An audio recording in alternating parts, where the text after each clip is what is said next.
Silakan, Assalamualaikum. Kita ada ketinggalan puasa di tahun-tahun yang lalu, kemudian kita mengkodonya di bulan Syawal, apakah boleh digabungkan niatnya dengan puasa Syawal? Baik.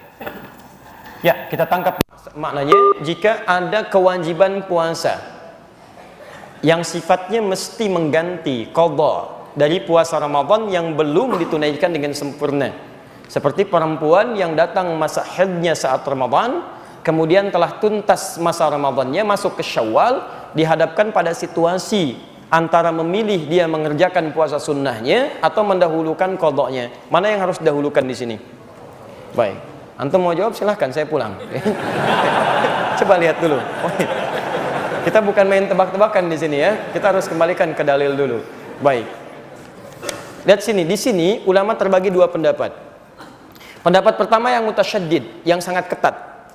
Ulama menyampaikan jika terjadi dua situasi, antum punya kewajiban qadha, baik perempuan yang tengah haid pada saat Ramadannya atau pria yang punya persoalan kemudian dia mesti mengqadha karena sakit atau yang lainnya, bertemu di bulan Syawal, ingin memilih antara Syawal dengan qadhanya yang wajib, maka pendapat ulama pertama dahulukan yang wajib. Karena sifat wajib dalam tatanan hukumnya itu di atas sunnah, prioritas, dan menjadi hutang dia.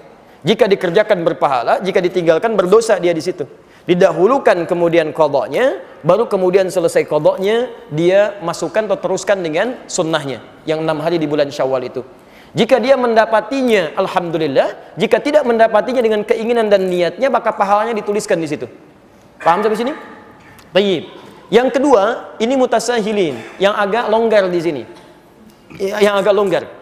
Maka boleh kemudian mendahulukan puasa Syawal dulu. Begitu tuntas Syawal, baru kemudian dikerjakan selanjutnya puasa yang qadhanya, yang Ramadannya. Apa pertimbangannya? Dua hal. Pertama, ayat Qur'annya menunjukkan di Al-Baqarah ayat 184 itu, lihat kalimatnya ayyaman ma'dudat. Faman kana minkum maridha aw 'ala safarin fa iddatu min ayyamin ukhar. Puasa tunaikan di beberapa hari yang ditentukan, bulan Ramadan. Tapi kalau Anda sakit yang tidak memungkinkan puasa atau di perjalanan yang meluitkan puasa, silahkan ganti puasa yang tidak bisa ditunaikan itu di hari-hari lain. Ketika menyebutkan hari-hari lain, kalimatnya menggunakan ukhar, jamak dari kata akhar. Jamak dari kata akhar itu ada dua, satu ukhra, kedua ukhar. Kalau ukhra itu sifatnya terbatas, tapi kalau ukhar sifatnya luas. Maka Sayyidah Aisyah radhiyallahu taala anha itu pernah beliau mengqadha puasa di bulan Sya'ban ketika akan bertemu dengan Ramadan selanjutnya. Maka di sini dijadikan dalil kalau ada orang ingin mengejar Syawalnya dulu, diperkenankan dan dia bisa melanjutkan untuk qadha puasa di hari-hari yang lain pasca bulan Syawalnya. Paham sampai sini? Nah, tapi dari dua pendapat ini, saya pribadi lebih condong pada pendapat yang pertama. Apa timbangannya? Timbangan pertama, hukum mengqadha itu sifatnya wajib. Karena ayatnya mengatakan fa'iddah, hitung bayar, menggunakan fa. Fa itu menunjuk huruf yang cepat, tanpa jeda. Jadi begitu selesai, Anda punya kemampuan mengqadha, langsung qadha. Yang kedua, ini yang jadi masalah. Ketika Anda menunda untuk mengerjakan, masalahnya apakah Anda bisa memastikan Anda hidup sampai batas penundaan itu? Ini poinnya. Kita tidak bisa memastikan.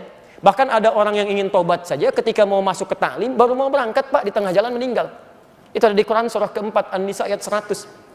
Wa may yuhajir fi sabilillah yajid lahu fil ardi muragaman katsiran was'ah. Wa may yakhruj min baitihi muhajiran ila Allah wa rasulih tsumma yudrikul maut. Ada orang ingin berubah dia, ingin berhijrah. Lebih baik dalam pandangan Allah dan Rasulnya, baru berangkat untuk berubah. Ya, dalam masa lalu itu maaf ada yang sampai bunuh 100 orang, pernah mabuk, pernah berzina, dia pengen berubah. Lalu dia berangkat ke majelis ilmu, ingin merubah dirinya. Ada sentuhan dalam dirinya. Tiba-tiba belum sampai ke majelis ilmu, di tengah jalan dia meninggal. Jaraknya cuma sejengkal. Lebih panjang ke tempat tujuannya. Maka Masya Allah, pahalanya dituliskan oleh Allah, surga baginya. Faqad waqa'a ajruhu 'ala Allah. Berangkatnya dihitung sebagai tobatnya, langkahnya dihitung sebagai ikhtiarnya, maka dituliskan pahalanya. Faqad waqa'a ajruhu 'ala Allah. Anda bisa kebayang nggak? Pernah bunuh 100 orang, sering berbuat maksiat, dari mabuk macam-macam. Dia pengen tobat. Dia berubah, belum sampai ke majelis ilmu, diampuni dosanya, dia meninggal dunia. Nah, syahidnya, mohon maaf, kaitan dengan kita pembahasannya adalah, lihat kalimatnya, jika orang ini saja tidak bisa memastikan kapan dia wafat, maka bagaimana dengan Anda yang berinisiatif untuk menunda qadhanya? Apakah Anda bisa memastikan Anda hidup sampai selamanya? Belum tentu. Tapi poin keduanya, jika orang pernah bunuh 100 orang saja dia pengen berubah, Allah menjamin dengan surga, maka bagaimana dengan Anda yang nggak pernah bunuh orang, nggak pernah Anda mabuk sebanyak orang tadi, nggak pernah bermaksiat seperti orang tadi? Masa sih nggak ada waktu bagi Anda untuk berubah?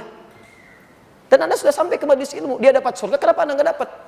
Maka saya ajak semuanya, ayo, yang pernah bunuh orang, pernah bacok orang, pernah lukai orang, pernah macam-macam orang, tiba saatnya Anda berubah. Anda mau sampai kapan lagi begitu? Kalau dengan keterangan ini, dengan contoh ayat tadi, dengan kisahnya belum menyentuh Anda berubah, mau sampai kapan seperti itu? Kalau Anda ingin bertahan dalam keburukan, maaf, Anda tertinggal. Fir'aun lebih duluan dibandingkan Anda. Lebih jagoan, dan dia lebih hebat dibanding Anda. Punya bala tentara, pernah mengaku Tuhan, pasukannya dahsyat. Anda siapa? Tidak lebih buruk dibandingkan Fir'aun. Dan Anda punya peluang untuk berubah. Anda pernah jadi pemabuk? Ayo, sekarang saatnya berubah. Anda pernah bermaksiat? Sekarang saatnya berubah. Mumpung ada kesempatan. Dan tidak semua orang soleh sekarang, bukan berarti masa lalunya pun baik. Ingat pesan saya, tidak semua ikan yang gemuk berisi daging seluruhnya, pasti ada tulangnya. Seperti halnya ikan kurus akan selalu punya dagingnya. Saya pun jangan dianggap soleh. Menurut Allah barangkali aibnya ditutup saja, sehingga tidak tampak dalam pandangan Anda. Ayo kita berubah. Ya, dan kesolehan itu tidak diukur dengan selalu harus dekat dengan persoalan agama. Mungkin Anda jadi pengusaha yang soleh, manfaatkan harta Anda untuk meraih surga Anda. Anda punya kedudukan, jadilah punya kedudukan yang soleh. Manfaatkan jabatan Anda untuk surga Anda dan sebagainya. Itu yang coba kita kedepankan dalam kebaikan.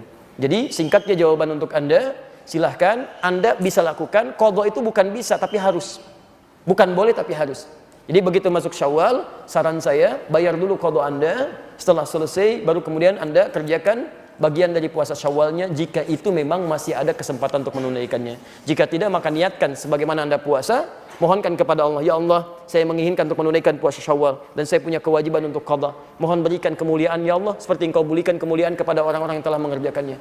Dan mohon mudahkan orang-orang yang puasa Syawal sekarang ya Allah seperti Engkau mudahkan orang-orang puasa saat Ramadannya. Begitu mereka puasa karena doa Anda mudah dan ringan, maka Anda mendapatkan bagian dari pahalanya. Paham sampai sini?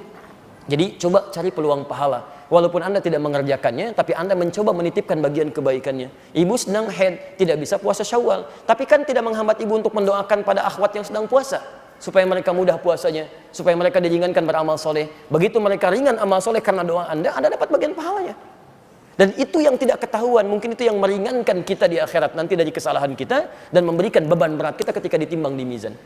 Semoga Allah Subhanahu wa taala memuliakan Anda yang bertanya tadi dan memudahkan bagi Anda dari Allah Subhanahu wa taala untuk nyaman dalam menunaikan ibadahnya.